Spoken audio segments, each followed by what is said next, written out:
오늘 우리에게 주시는 하나님의 말씀은 고린도전서 9장 1절에서 12절까지 말씀입니다.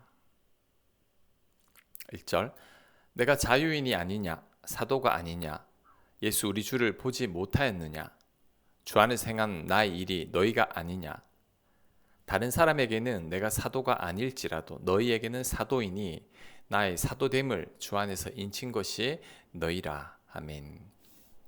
오늘은 바울의 사도권에 대한 문제를 다루고 있습니다. 사도란 예수님을 직접 눈으로 본 제자들을 말합니다.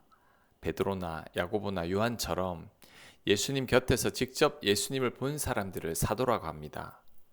그래서 고린도 교인들은 바울은 사도가 아니라고 비방했습니다. 바울, 네가 왜 사도냐? 예수님을 보지도 못했는데 어떻게 네가 사도가 될 수 있느냐? 사실 바울은 예수님의 제자는 아니었습니다. 예수님 생전에 예수님을 본 적도 없는데 어떻게 사도가 될 수 있겠는가? 그 말인 거죠. 그래서 바울이 사도가 아니라는 주장이 고린도 교회뿐만 아니라 다른 교회에서도 제기되었습니다. 여기에 대해서 바울은 자신도 예수님을 봤다고 말합니다. 사실 바울은 환상과 기도 가운데 예수님을 만났습니다. 사명도 받았죠. 그러면서 내가 예수님을 만나지 않았으면 어떻게 고린도 교회를 세웠겠느냐? 다른 사람도 아니고 어찌 고린도 교회 교인들이 나를 의심하느냐라고 바울은 말씀하고 있습니다.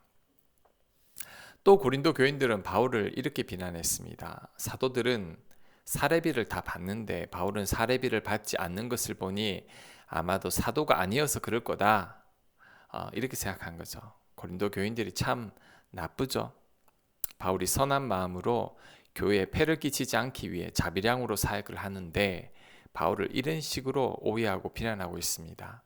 이에 대해 바울은 이렇게 말합니다. 3절 나를 비판하는 자들에게 변명할 것이 이것이니 우리가 먹고 마실 권리가 없겠느냐? 우리가 다른 사도들과 주의 형제들과 게바와 같이 믿음의 자매된 아내를 데리고 다닐 권리가 없겠느냐? 어찌 나와 바나바만 일하지 아니할 권리가 있겠느냐? 누가 자기 비용으로 군 복무를 하겠느냐? 누가 포도를 심고 그 열매를 먹지 않겠느냐? 누가 양떼를 기르고 그 양떼의 젖을 먹지 않겠느냐? 자, 바울의 말은 자신도 다른 사도들처럼 사례를 받을 수 있다는 겁니다. 베드로처럼 아내를 데리고 다닐 수도 있다고 말합니다. 그런데 바울은 그 권리를 포기하고 섬겼다는 거죠. 군 복무를 돈 내고 하는 사람이 없고 포도나무 심은 자가 포도 열매를 먹고 양떼를 기르는 자가 양떼 젖을 먹는 것이 당연하듯이 바울도 고린도 교회에 사례비를 받아야 마땅하지만 본인이 거절했다는 겁니다. 그런데 어떻게 그것을 오해해서 사도가 아니어서 사례비를 받지 못한다고 말하느냐? 바울이 이렇게 반발하고 있는 거죠. 8절 내가 사람이 예대로 이것을 말하느냐? 율법도 이것을 말하지 아니하느냐? 모세 율법에 곡식을 밟아 떠는 소에게 망을 씌우지 말라 기록하였으니 하나님께서 어찌 소들을 위하여 염려하심이냐? 오로지 우리를 위하여 말씀하심이 아니냐? 과연 우리를 위하여 기록된 것이니 밭가는 자는 소망을 가지고 갈며 곡식 떠는 자는 함께 얻을 소망을 가지고 떠는 것이라. 우리가 너희에게 신령한 것을 뿌렸은즉 너희의 육적인 것을 거두기로 과다하겠느냐. 자, 이 말씀은 율법은 소가 밭을 갈 때 입에 망을 씌우지 않고 밭을 갈면서 풀을 먹게 하라고 되어 있습니다. 이것은 일하는 소를 위한 계명인 거죠. 그런데 이것은 바울에게도 적용할 수 있는 말씀이라는 거죠. 소도 일을 하니까 배려해 주는데 하나님의 일을 하는 자신이 사례를 받는 것이 마땅하다는 거죠. 바울이 영적인 것을 심었으니 육적인 것으로 사례 받는 게 당연하다는 겁니다. 그런데도 바울이 스스로 거절한 거죠. 그것을 오해하면 어떻게 하느냐? 바로 그 말입니다. 자, 마지막 12절 다른 이들도 너희에게 이런 권리를 가졌거든 하물며 우리일까 보냐?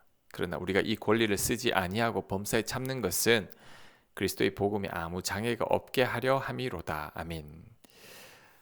바울은 살해를 받을 당연한 권리가 있습니다.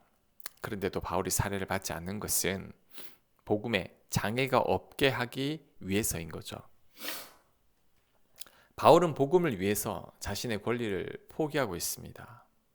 그런데 바울의 이런 선한 의도를 고린도 교인들은 엉뚱하게 해석해서 사도가 아니라고 비난을 하고 있는 거죠.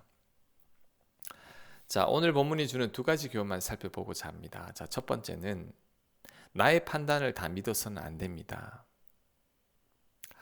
고린도 교인들 중 일부가 바울이 사도가 아니니까 사례비를 받지 못한다고 생각했죠.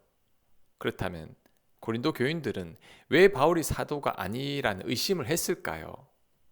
가장 중요한 이유는 바울이 탐탁지 않기 때문입니다. 고린도 교회 내에는 베드로나 아볼로를 추종하는 자들이 있었는데 이들은 바울을 못마땅하게 생각했습니다. 그러니 바울을 거부하고 싶은 거죠. 누군가를 미워하면 모든 게 다 미워 보입니다. 그래서 며느리가 미우면 발 뒤꿈치가 계란 같다고 욕한다고 하죠. 며느리가 미우니 예쁜 발도 밉게 보이는 겁니다. 이처럼 바울을 대적하는 자들의 눈에는 바울이 사례비를 받지 않는 것이 선한 일인데도 좋게 보이지 않는 겁니다. 바울에게 반감을 가지고 있기 때문에 이상한 것 가지고 꼬투리를 물고 늘어지는 겁니다. 자, 이를 볼 때 우리도 누군가 마음에 들지 않을 때 드는 우리의 생각이나 판단들이 틀릴 수 있음을 알아야 합니다. 나의 생각이나 판단은 나의 주관이고 편견이고 선입견일 수 있습니다.